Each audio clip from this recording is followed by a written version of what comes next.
Tole, akkam jirtu araarri fayyaanne waaqaa isiniif haa baay'atu nagaa keessanii waaqayyoon gaarii goonee galateeffannaa isaa jaalalaaf marartee guddaadhaan nu eegee yeroo kanaan nu ga'e kaleessa kutaa tokkoffaa waa'ee mana qulqullummaa dhiyeessinee turre har'a immoo kutaa lammaffaa isaa kan itti fufnu ta'a.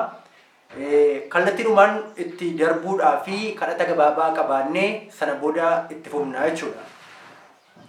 Gaarii goonessi galateeffannaa abbaa kennaa carraa jiraachuu nu kennite adhallee fuula kan keetti akka argamnuuf haala hunduma waan mijeessiteef galanni si haa ga'u. Ammallee dhugaa keetiin dhugaa kan kennu barsiisi gara keetti guddachuu barbaanna haala hunduma geggeessaa kennaaf duraaf duuba giddu galeessa kenna nu ta'e maqaa gooftaa Kiristoos irratti kadhanna abbaa. Ameen. Ameen. Waaqayyo sinaa eebbisu. Kaleessa waa'ee mana qulqullummaa keessatti kutaa tokkoffaa isaa keessatti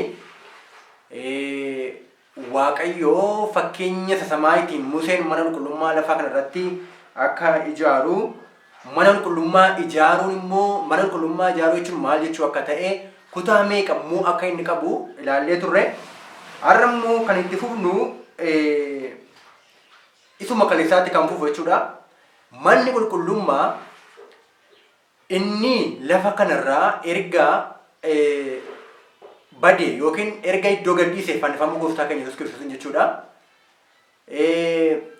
Inni samii akka bakka bu'ee kaleessa ilaallee turre. Haa ta'u garuu manni qulqullummaa har'a eenyudha?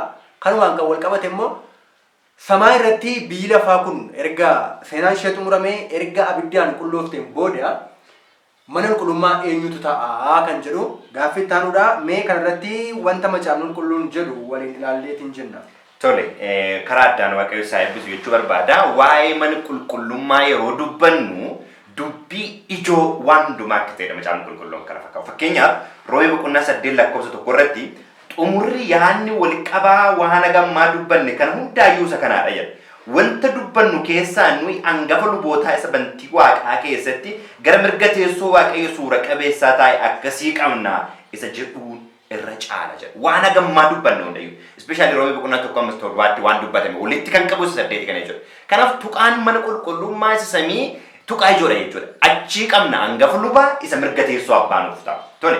Erga hojii kana lafarraa xumure erga golgaan mana qulqullummaa isa lafaa kan bifa samiitiin ijaarame adda tarsa'ee ka'een booda Kiristoos isatti darbee gara mana qulqullummaa isa samiitti darbe. Isa kana maal jedhee ibsa macaafni qulqulluun lakkoofsa 2 irratti inni godoo qulqullaa'aa sana keessatti godoo namni dhaabe otoo hin ta'in godicha isa dhugaa waaqayyo gooftaan dhaabe sana keessatti hangafa lubootaa ta'een hojjeta jedha. Godoo maali jedha? Godoo isa dhugaa.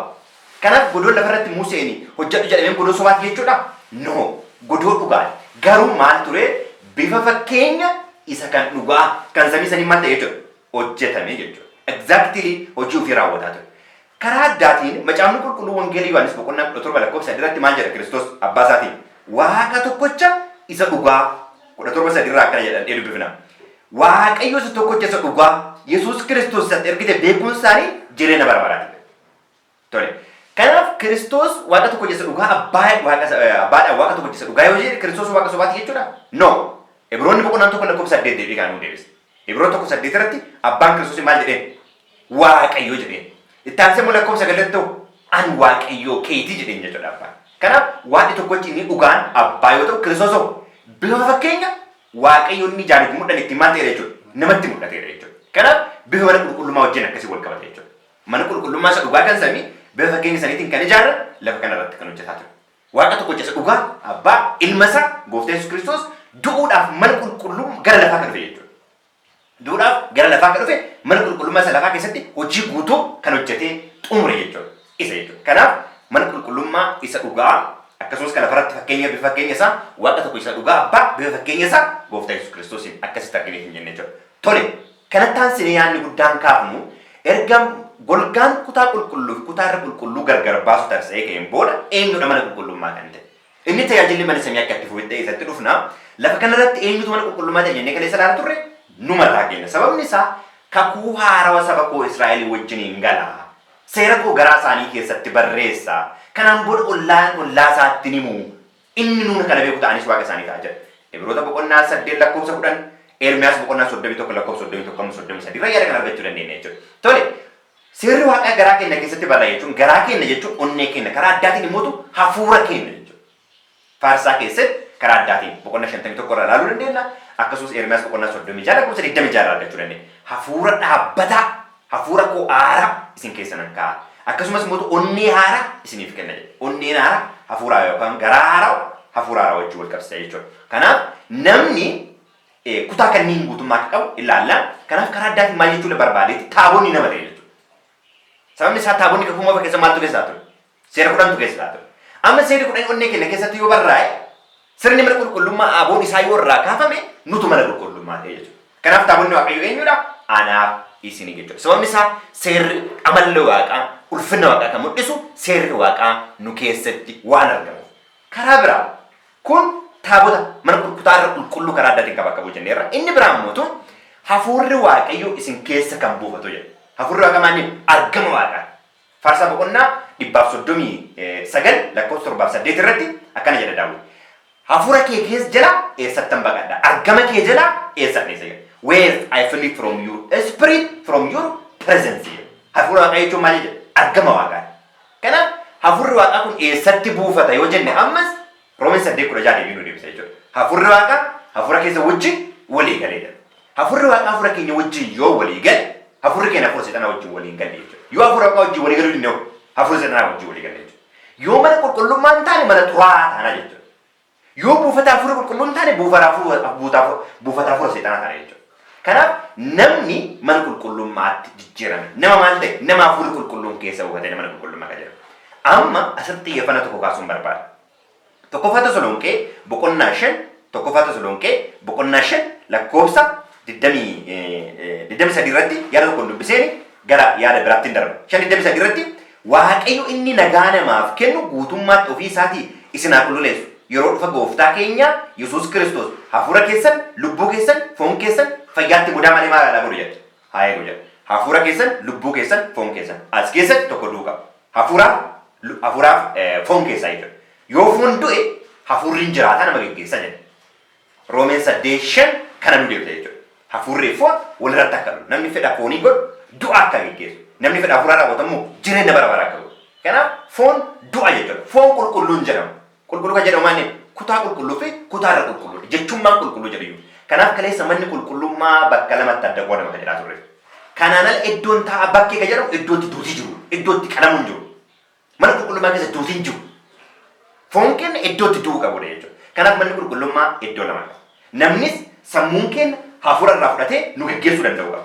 Yoo sammuun keenya hafuura irraa ajajan fudhanne foon irraa ajaja yoo fudhate kaleessa maal jedhaa ture? Na bareede natti tole wanti jedhu kun yoo nu geggeessu ta'e maal taana jenneerra? Hinduuna du'a qabatee dhufa jenneerra. Kanaaf foon keenya qulqulluu akkasitti ta'uu qaba. Akkasitti mana qulqullummaa taane jechuudha. Kabiraa erga lafa amma fakkeenyaaf manni qulqullummaa lafa kanaa dhaabatee jennaan nu mana qulqullummaa taane jenna. Tajaajilli karoora fayyinaa yoo xumurame samitti eenyu mana qulqullummaadha. Kun gaafii guddaa. Tajaajilli karoora fayyinaa kun xumurame samitti yoo Eden Gannatiin keessa seenne manni qulqullummaa samii akka jiru mul'anni boqonnaan 11:19 nutti hima. Samiin banamee taabota kakuu samii keessatti akka argee jira. Mul'ata boqonnaa 11:19 irraa. Amma yoo kun xumurame Yerusaalem haaraatti galle hoo eenyudha manni qulqullummaa? Mul'ata boqonnaa 21 lakkoofsa 22 irraa wajjin dubbifnee kaanee gara xumuraatti finne 21:22 irraa akkana jedha. 22 irraa manni qulqullummaa ishee Waaqayyo gooftaa isa hundumaa danda'uu fi hoolicha waan ta'e. Waaqayyo gooftaa isa hundumaa danda'uu fi eenyudha? Hoolicha waan ta'e. Kanaaf namni jalqaba yeroo uumamaan ta'e mana qulqullummaa ta'e uumama. Eenyutu uume? Mana qulqulluutu uume. Hoolichinii fi Waaqayyo inni hundumaa danda'u nama maal godha jechuudha? Uuman jedhu. Nama akka bifa keenyatti akka fakkeenya keenyaatti uumne yeroo jedhu mana qulqullummaa godhee nama uume jechuudha. Gaafa hafuurri Waaqaa gannama dhiisu, gaafa cubbuu hojjetu garuu namni maal ta'e? Mana qulqullummaa ta'uu isaa ta'e jechuudha. Amma waan karoora fayyinaa galmaan qabu mana qulqullummaa deebi'ee ijaaru qaba. Namni ammallee deebi'ee samitti deebi'uuf mana qulqullummaa qofa ta'uu qaba. Yoo mana qulqullummaa taane samii galuu hin dandeenye. Kanaaf Faarsaa boqonnaa 8 lakkoofsa 5 irratti nama akkamitti uumte? Gonfoo irra keettee ulfinaan isa gonfitee jedha. Gaafa cubbuu hojjetu ulfinni kun gadi isa dhiisa. Samiitti deebi'u ulfina kana argachuu qaba. Ulfina kana karaa inni argan karaa gooftaa Yesuus Kiristoos isa mana qulqullummaa keessaa bahee dhufee lafarra du'ee iddoo gara mana qulqullummaatti nu deebise jechuudha. Kanaaf akkasitti karoora fayyinaa galmaan gayaa jechuudha. Tole, Waaqayyo karaa addaa isin eebbisu dhugaa baay'ee murteessaadha. Kallattiidhaan caaffatarra macaafa qulqulluurraa kan jirutu nuuf tuqame. Gaaffii inni taanuu fi inni xumuraa barbaachisummaan yookiin dhimmi guddaan waa'ee mana qulqullummaa qorachuu maalidha? Hin barbaachisaa? Dhimma fayyinaa hojiillee maal wal qabata? kan jiru irrattis caafaan wanti inni jedhu nuuf haa dubbatamu. Okay, yaada baay'ee barbaachisaadha. Manni qulqullummaa kun maal wajjin wal bira qabata? Barbaachisummaa waa'ee mana qulqullummaa beekuu kun maali? Gabaabaa kutaa iddaan fudhamu bal'ina itti fufnaa garuu waan tokkotu jira. Manni qulqullummaa hin beekamu taanaan karoora fayyinaa hin beekamu jechuudha. Waan dhala namaa fayyisuuf pilaaniin kaa'ata inni kaa'e mana qulqullummaa. Okay, eessa jirra waan jiru beekuudhaaf, garamitti deemaarra waan jiru, eessa geenyeerra waan jiru mana qulqullummaa beekuun baay'ee barbaachisa. Dhugaa mana qulqullummaa hin beeknu taanaan garatti deemnu hin beeknu jechuudha.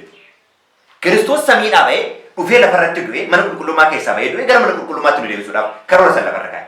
Tole namni maal gochuu qabna?